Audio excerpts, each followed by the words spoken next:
Um coreano na garagem, Hyundai Elantra GLS 1.8, 2013. Acompanhe.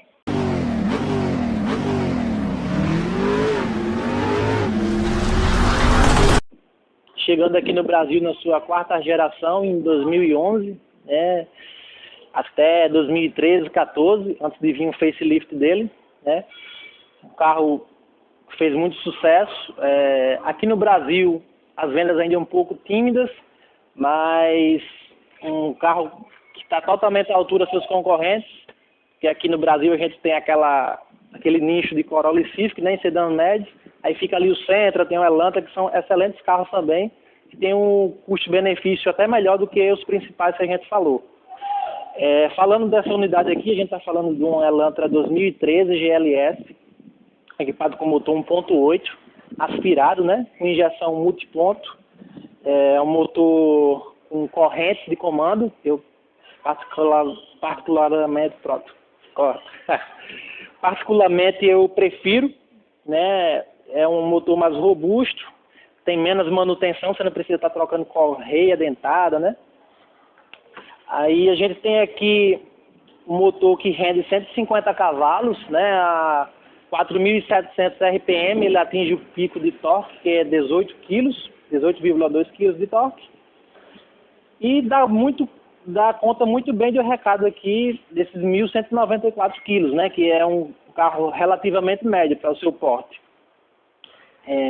Acoplado a uma transmissão automática de 6 velocidades com conversor de torque, um câmbio que casa muito bem com esse motor. A gente vai sentir disso mais no teste, né, ao conduzir ele.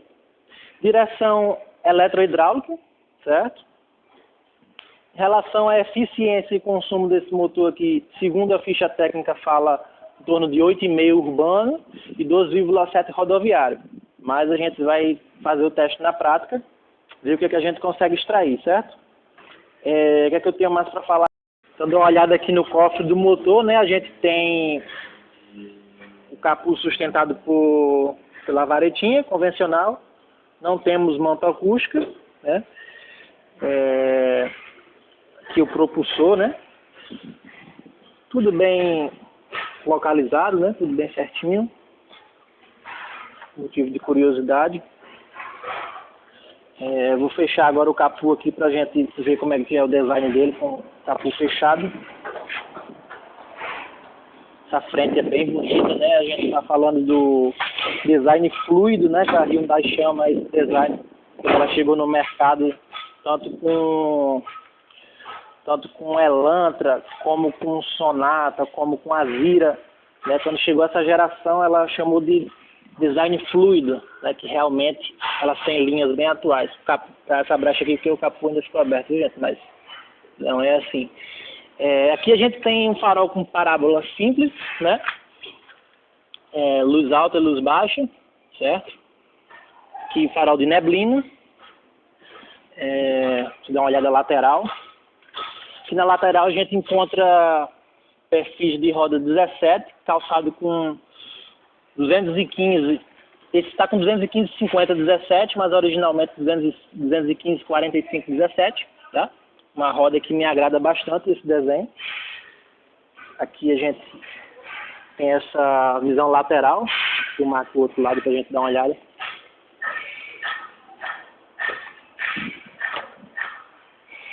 Carro que é muito atual, né, gente? Até para os dias de hoje, a gente vê que um design muito bacana. Eu sou suspeito a falar, eu adoro bastante o design desse carro.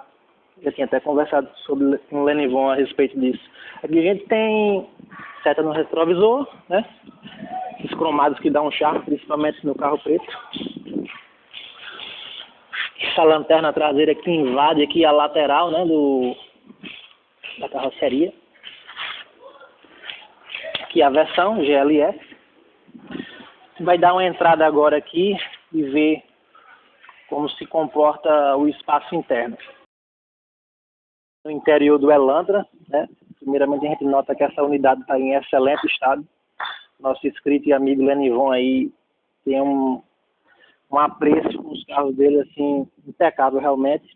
Aqui a gente tem plástico convencional, que a gente tem couro, né? E couro também, volta a ser plástico. Esse acabamento em fibra de carbono foi o Lenivon que colocou, ficou de bom gosto até.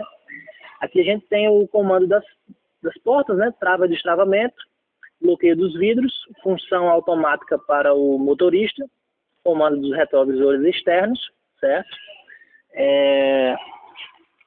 Aqui nos bancos a gente tem regulagens elétricas, né? Tanto elétrica para inclinação, para dianteira, para frente, para trás e de lombar, que eu aprecio bastante. Aqui a gente tem a regulagem também de profundidade e altura do volante. Vamos adentrar aqui. Se vocês não conhecem ainda a chave do Elantra, essa é a chave, ela é do tipo presencial, certo?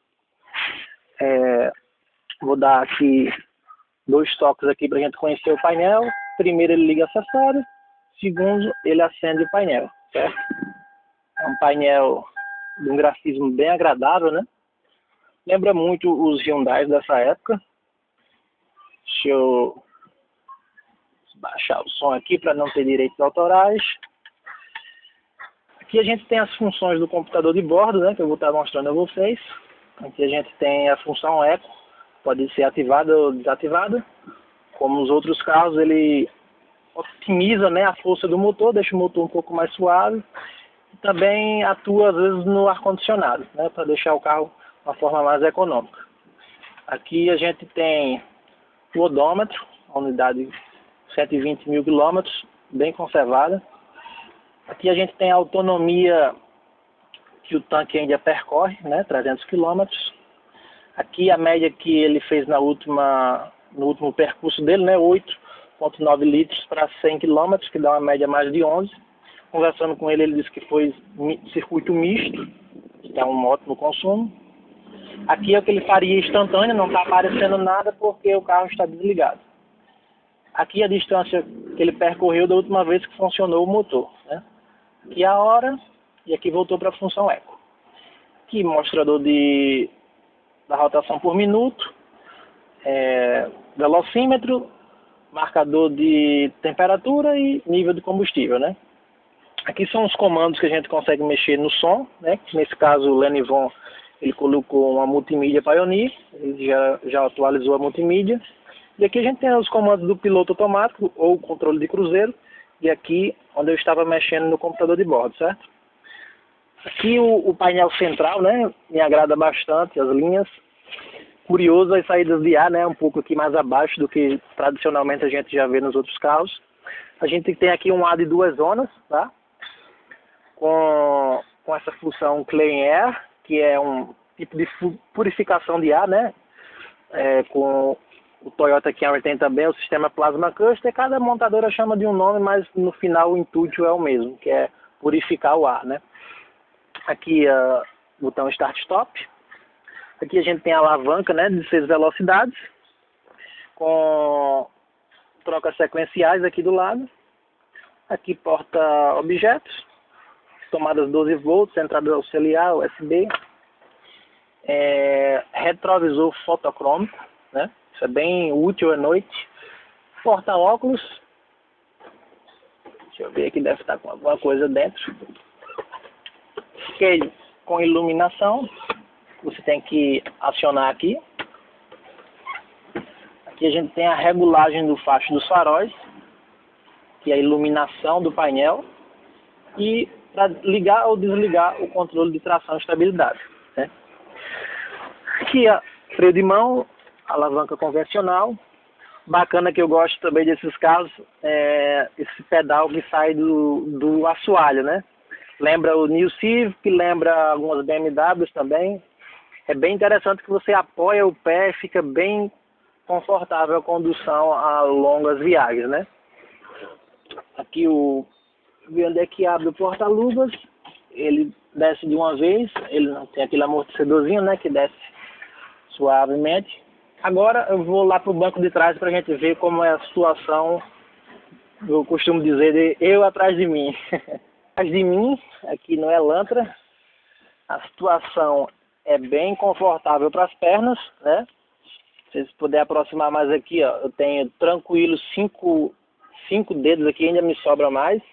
para a poltrona dianteira, que é maravilhoso, né? O túnel central é praticamente plano, então o quinto ocupante não sofre tanto, né? Aqui uma coisa que eu adoro bastante nos carros, o apoiador de braço central, né? Para longas viagens, você tem aqui também porta-copos. Aqui ele fica devendo a terceira cabeceira, né? Para o terceiro ocupante. E cinto de 3 pontos, ele tem cinto de 3 pontos nas laterais. Ficou devendo isso aí a Hyundai, né? Aqui a gente tem alça PQP, iluminação do teto aqui de cortesia, forramento do teto é agradável, o acabamento da porta aqui se repete igual lá na frente, plástico duro, convencional, com a fileta de couro aqui, e onde apoia o braço também é de couro. Vidro elétrico, como deve ser, alto-falante. Aqui fica devendo, poderia ter já, se bem que a maioria dos seus concorrentes não tem, né? Saída de ar aqui traseira e tomada 12 volts. Aquela época já não era tão comum, né? Que hoje a gente carrega muito celular no carro. Nenhum dos seus concorrentes também na época oferece, então tá ok. Agora vamos dar uma olhadinha lá no espaço interno da mala. Vamos ver o porta-malas. Aqui o porta-malas. Ele tem a abertura pela chave, ou lá dentro do carro, né? Aqui a gente tem um porta-malas com esses forramentos, né? Tiveram cuidado de forrar. Aqui no interior também todo forradinho. São 420 litros, tá? Não é o do maior da categoria, mas ele é relativamente fundo, né? Isso é um pouco raso, mas relativamente fundo. Aqui, deixa eu ver se eu tiro aqui para vocês darem uma olhada. Aqui a gente tem um step do tipo liga leve, ó, legal, igual a roda que está rodando no carro. Bem legal, a mesma medida. Isso é legal. Uma coisa que eu particularmente gosto nos carros, ultimamente está se perdendo pela questão de otimização de espaço, né? Mas é uma coisa que eu gosto, step quinta roda, né? Então acho que agora, sem mais delongas, o carro está visto, né? Vamos dar uma volta aí agora e sentir qual é a impressão de dirigir. Então, galera, estamos aqui com o nosso colega Lenivon, né? Quero agradecer a ele aí, ele ter cedido essa unidade pra gente tá filmando aqui, mostrando pra vocês. Que achei, primeira impressão que eu senti aqui, bem interessante esse pedal que sai do assoalho, né? Ele é bem interessante, você encosta o pedal, parece que se torna mais confortável assim. Os outros ele é mais sensível, né? Esse aqui você acomoda seu pé, é bem diferente mesmo tocada. Primeira impressão já aqui, o calçamento, né? Um carro que passa pouquíssimos ruídos aqui para dentro da carroceria. Pra cá, né? Uhum. É um carro que passa pouquíssimos ruídos para carroceria, né? Uma suspensão bem acertada, apesar de ele utilizar rodas de 17 polegadas, né? Com perfil baixo. Ele filtra bem as irregularidades. Direção bem suave, né? Como eu tinha mencionado, ela é eletro-hidráulica, ela tem um peso bem agradável, certo? Lenivon, o que é que você tem a me dizer aí? Conta um pouquinho da sua história com o carro, a gente sempre gosta de escutar a opinião do dono, né? Quanto tempo você está com essa unidade e o que é que você precisou fazer de manutenção?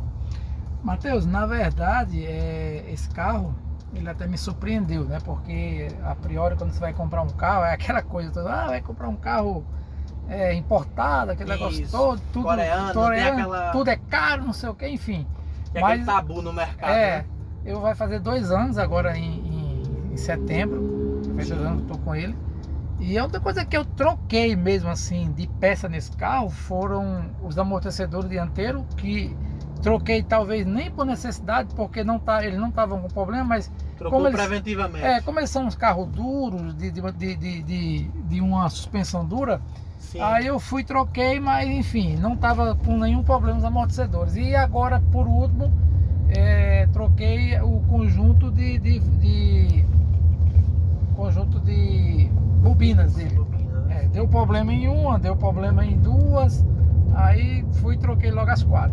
Sim. Mas fora isso, só manutenção preventiva. Já fiz a troca do câmbio, do óleo do câmbio, com 100 mil, que é o que pede o manual.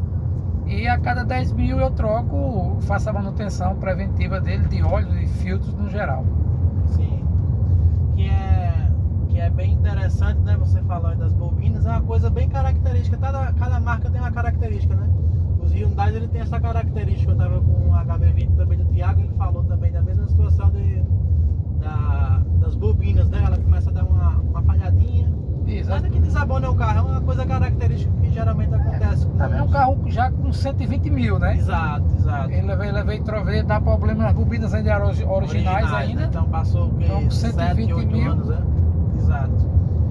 E tirando isso, então...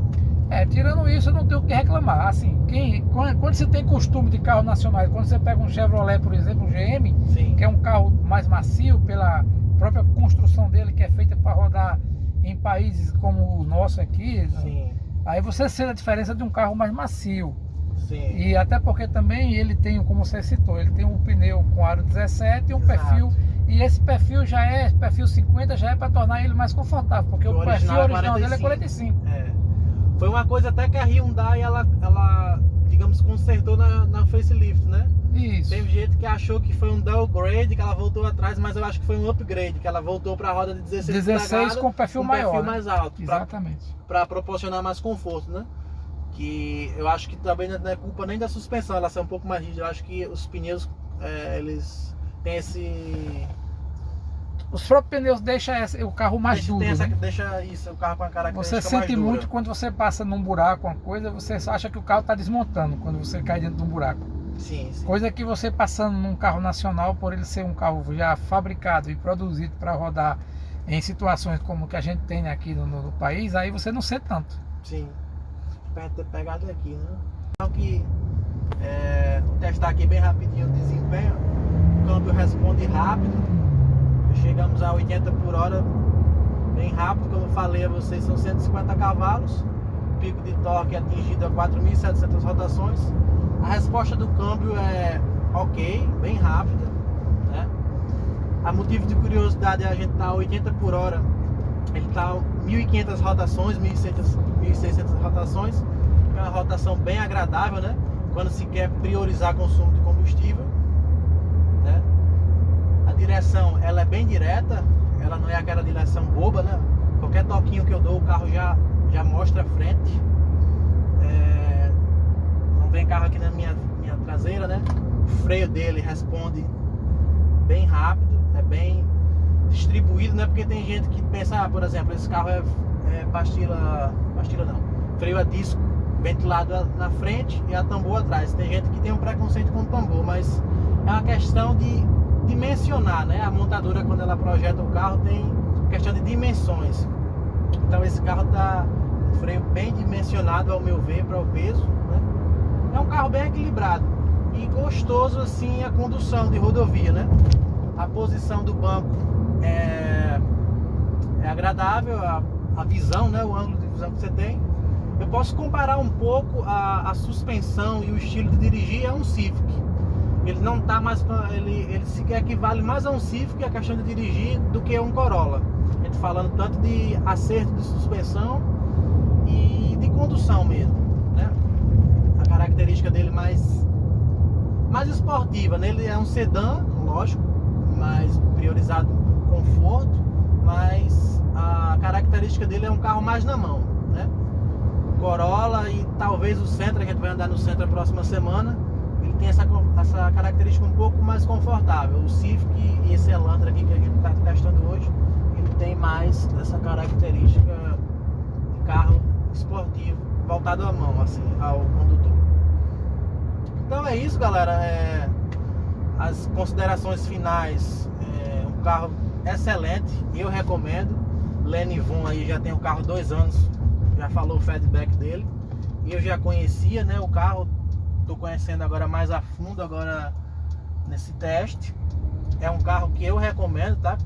No mercado aí, na casa de 50 mil, você encontra um desse, que é um excelente custo-benefício no mercado hoje. quando a gente fala desses carros de entrada que estão ultrapassando ou chegando na barreira dos 100 mil, né? Você tem um carro desse aqui no mercado que te oferece de tudo, de opcionais, airbags que eu não falei, que são 6 airbags, né? Frontais, laterais, de cortina nos bancos, freios ABS, tudo que você precisa de segurança no carro, né? O conforto do câmbio automático, do piloto automático, né? Do controle de cruzeiro. Então, assim, nessa faixa de preço, gente, é uma opção muito boa a ser pensada, tá bom? Quero agradecer mais uma vez aí a Lenivon a ter nos cedido essa unidade pra gente filmar. E a gente fica por aqui. Qualquer dúvida pode perguntar. Se ainda não é inscrito, se inscreve, deixa seu like. E é isso aí. Um abraço.